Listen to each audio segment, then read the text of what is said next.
इस एपिसोड के आगाज़ में आप देखेंगे उरूज के सिपाही रूमी फ़ौज पर हमला कर देते हैं। ये देखकर वो हैरान रह जाते हैं और ख़ुद को बचाने लग जाते हैं। उरूज कहता है अगर हम मर गए तो शहीद होंगे और अगर ज़िंदा रहे तो गाजी। ये कहकर वो अपनी तलवार निकाल लेता है। पेत्रो कहता है उरूज ये कैसे मुमकिन है। उरूज अपने सिपाहियों के साथ हमला करने के लिए दौड़ लगाता है। पेत्रो कहता है ये लोग तादाद में बहुत कम हैं, इनको ख़त्म करना बहुत आसान है, हमला करो। ये सुनकर रूमी फ़ौज हमले के लिए दौड़ लगाती है। उरूज वाले भी मैदान जंग की तरफ मुसलसल भाग रहे थे। आखिरकार दोनों लश्करों के दरमियान एक बहुत बड़ी जंग जारी हो जाती है। हर तरफ तलवारों की आवाज़ें गूंज रही थी। उरूज बड़ी बहादुरी से लड़ रहा था और काफिरों का खात्मा कर रहा था। खिज़र भी अपने तलवार के जौहर दिखा रहा था और रूमियों को वासिले जहन्नुम कर रहा था। इसहाक भी अपने दोनों हाथों से तलवार चला रहा था और बेहतरीन अंदाज से जंग लड़ रहा था। इलियास भी किसी से पीछे नहीं था और शेर की तरह दहाड़ कर उनका खात्मा कर रहा था। सिकंदर भी अपने कुल्हाड़े की तजलियां दिखा रहा था। यहाँ हुरुज अकेला 4-4 सिपाहियों से मुकाबला कर रहा था, जबकि यारेले के जंग का अंदाज सबसे निराला था। वो अपने बड़े हथौड़े से उन फौजियों को चींटियों की तरह मसल रहा था। नाज़रीन, उरूज के तमाम सिपाही बड़ी बहादुरी से लड़ रहे थे। यहाँ पेत्रो कुछ सिपाहियों के साथ अबू मोहम्मद को एक जगह ले जाता है और दूर से ये जंग देख रहा था। काफ़ी देर तक ये मुकाबला जारी रहता है, जिसके बाद मज़ीद रूमी फ़ौजी वहाँ पर आ जाते हैं और उरूज वालों को चारों तरफ से घेर लेते हैं। ये देखकर उरूज और उसके साथी एक जगह पर जमा हो जाते हैं। रात को कहता है तुम लोगों का खेल ख़त्म। उरूज कहता है हौसला रखो सिपाहियों। इसी दौरान एक जानिब से रूमियों पर तीर बरसना शुरू हो जाते हैं। ये देखकर सब लोग हैरान रह जाते हैं। नाजरीन, उस्मानी फ़ौज वहाँ पर आ चुकी थी। पेत्रो कहता है उस्मानी आ गए, ऐसा कैसे हो सकता है। इसहाक कहता है ए अजीम सल्तनत उस्मानिया, आप लोग हमारी मदद को बिल्कुल सही वक्त पर आए हैं। उरूज कहता है जहाँ तुम लोगों को लगता है कि हमारा खेल ख़त्म हुआ, वहाँ से तो हमारी असल दास्तान शुरू हुई है। इसके बाद उरूज एक ख्याल देखता है जब वो खिज़र से कह रहा था हम सिर्फ जहाज़ पर अपनी सारी उम्मीदें नहीं लगा सकते। उस्मानी बहरिया फ़ौज के बुराक रईस आजकल जजीरा कैरिपा के पास लंगर अंदाज हैं। मैंने उन्हें इतला भिजवा दी है और मदद की दरख्वास्त की है। खिज़र कहता है अगर वो हमारी मदद को ना आए तो फिर। उरूज कहता है उस्मानी बहरी फ़ौज किसी को भी काफिरों के आगे बेयारो मददगार नहीं छोड़ती। इस ख्याल के बाद बुराक रईस कहते हैं इन काफिरों को लगता है कि खाली मैदान में आकर गीदड़ों की तरह लड़ना भी शेर जैसा है। इन्हें मालूम होना चाहिए कि इन समंदरों पर अजीम सल्तनत उस्मानिया की हुकूमत है। ये कहकर वो अपनी तलवार निकालते हुए कहते हैं अल्लाहू अकबर, हमला करो। जिसके बाद उस्मानी फ़ौज उन पर हमला कर देती है। ये देखकर उरूज और उसके सिपाहियों का जज्बा भी बुलंद हो जाता है और वो भी काफरों को वासिले जहन्नुम करने लग जाते हैं। इसके बाद एक और बड़ी जंग जारी हो जाती है। बुराक रईस भी काफरों पर हमला कर देते हैं और बड़ी बहादुरी से लड़ रहे थे। तमाम सिपाही बड़ी जुर्रत और शुजात के साथ लड़ रहे थे और अल्लाहू अकबर के नारे भी लगा रहे थे। ये देखकर पेत्रो कहता है ए रूमियों, तुम तुर्कों से मात कैसे खा सकते हो। यहाँ मुसलसल जंग जारी थी। काफिरों का तकरीबन खात्मा होने वाला था। ये देखकर पेत्रो कहता है हम मज़ीद इंतज़ार नहीं कर सकते, हमें फ़ौरन वापस जहाज़ पर जाकर रवाना होना होगा। अबू मोहम्मद और किताब को हम अपने साथ लेकर जाएंगे।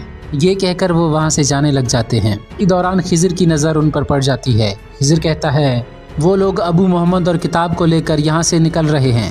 ऐसा लगता है कि वो भागने के लिए जहाज़ की तरफ जा रहे हैं। मैं उन्हें रोकता हूँ आगा। उरूज इशारे से कहता है ठीक है।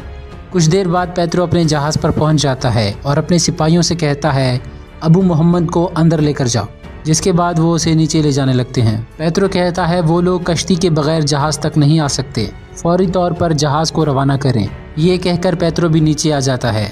अबू मोहम्मद उससे कहता है तुम कभी रूम नहीं जा पाओगे। पेत्रो उसे थप्पड़ मारकर कहता है सवाल मत करो, जब तक हम रूम नहीं पहुँच जाते तुम कोई हरकत नहीं करोगे, कोई मेरा रास्ता नहीं रोक सकता। यहाँ खिज़र जहाज़ पर चढ़ जाता है। एक सिपाही कहता है तुम यहाँ पर कैसे आ गए। ये सुनते ही खिज़र उसका खात्मा कर देता है। इसके बाद मज़ीद सिपाही वहाँ पर आ जाते हैं, लेकिन खिज़र उनका भी खात्मा कर देता है। इसी दौरान पेत्रो भी ऊपर आ जाता है। खिज़र को देखकर कहता है लोहार। खिज़र कहता है मेरा तुमसे कुछ हिसाब बाकी था। ये सुनकर पेत्रो किताब रख कर कहता है अगर आखिरी बात तलवार के ज़रिए ही करनी है तो फिर हिसाब बराबर कर देते हैं। ये कहकर वो अपनी तलवार निकाल लेता है। जिसके बाद वो दोनों एक दूसरे के आमने सामने आ जाते हैं और फिर वहाँ पर लड़ाई शुरू हो जाती है। पेत्रो काफ़ी देर तक खिज़र का मुकाबला करता है, लेकिन थोड़ी देर बाद पेत्रो की तलवार गिर जाती है। ये देखकर खिज़र उस पर हमला कर देता है। और पेत्रो अपने हाथों में मौजूद लोहे के साथ उसकी तलवार को पकड़ लेता है, लेकिन खिज़र तलवार खींचकर उसका पेट जख्मी कर देता है। जिसके बाद खिज़र कहता है, तुम समंदरों का पानी खून आलूद करना चाहते थे, मगर मैं समंदर को तुम्हारा ही खून पिलाऊंगा। ये कहकर वो उसे लात मार देता है और वो समंदर में गिर जाता है।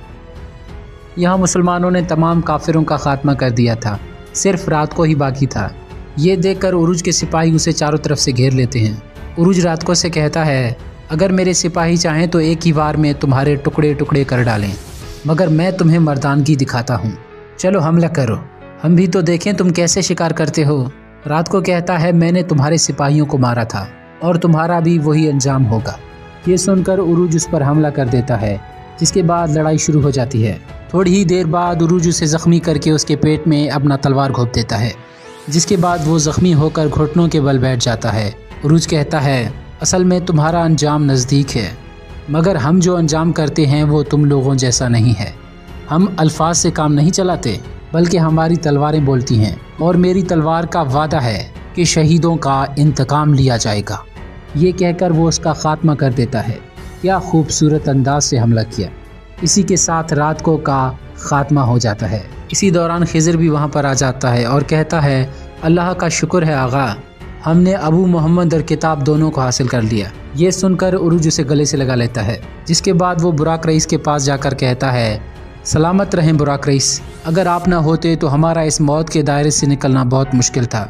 आपका बहुत शुक्रिया। बुराक रईस कहते हैं, आप लोग सिपाही याकूब आगा के बेटे हैं। आप लोग हमारे पास अपने वालिद की अमानत हैं, जिन्होंने सल्तनत उस्मानिया के फ़तह में हमारी मदद की। सल्तनत उस्मानिया उन लोगों को कभी फरामोश नहीं करती जो उसके लिए तलवार उठाएं और जो उसके खिलाफ उठाएं। और वैसे भी ये कफ़ार उस राज को अफशा करना चाहते थे जो बहरिया रूम में खून बहाने का सबब बन सकता है, और हमने अपने खून के फवारे जारी करके इस समंदर को फतह किया है। इस समंदर को इनके लिए कब्र बनाने के लिए हम दोबारा खून बहाएंगे। फतह आप जैसे शेरों का नसीब बनती है बाबा उरुज। उरुज कहता है, बहुत शुक्रिया। जिसके बाद उरुज अपने सिपाहियों से मुखातिब होकर कहता है, हमने बहरिया रूम के तलवार बनने की कसम खाई थी, और आज दुश्मन का खून बहाकर हमने अपनी किस्मत पर मुहर सबत कर दी। हमने अपनी तलवार से इस नीले समंदर पर अपना इंतकाम ले लिया। ये पहली जंग नहीं और ना ही आखिरी। हमारा हदफ कफ़ार को 7 समंदरों में डुबाकर अब 7 समंदरों पर हुकूमत करना है। जिसके बाद वो अपनी तलवार को बोसा देकर ऊपर करके कहता है, तमाम दरिया, तमाम समंदर, अल्लाहु अकबर, अल्लाहु अकबर। इसके बाद तमाम सिपाही अल्लाहु अकबर के नारे लगाने लग जाते हैं। अल्लाहु अकबर, अल्लाहु अकबर। चारों समत अल्लाहु अकबर के नारे गूंजने लग जाते हैं। हर तरफ अल्लाहु अकबर की सदाएं आ रही थी। अल्लाहु अकबर, अल्लाहु अकबर। नाज़रीन मोहतरम, यहाँ पर यह एपिसोड ख़त्म हो जाती है।